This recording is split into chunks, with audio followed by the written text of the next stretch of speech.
To enable Klarna payment, you will need to follow a series of steps that integrate this payment method into your online store or platform. First, you must create a Klarna account, which can be done by going to the Klarna website and signing up for a business account.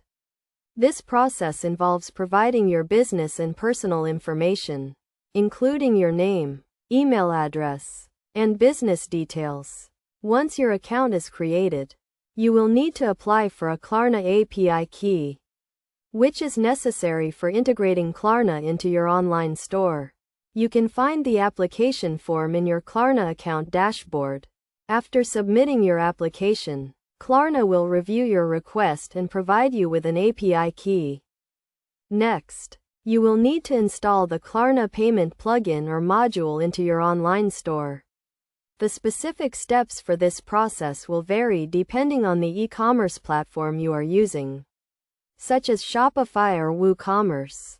You can usually find the Klarna plugin in the platform's App Store or by searching for Klarna in the platform's plugin directory. After installing the plugin, you will need to configure the Klarna settings in your online store.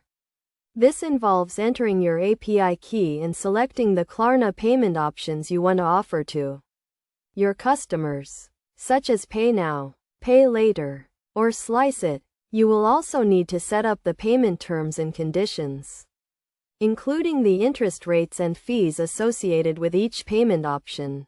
To test the Klarna payment integration, you should create a test order in your online store and go through the checkout process as a customer would. This will help you ensure that the Klarna payment options are working correctly and that the payment processing is secure. Finally, once you have enabled Klarna payment in your online store, you should monitor your transactions and customer interactions to ensure that everything is working smoothly. You can do this by checking your Klarna account dashboard and reviewing the payment reports and analytics provided by Klarna. By following these steps and best practices, you can successfully enable Klarna payment in your online store and offer your customers a convenient and secure payment method.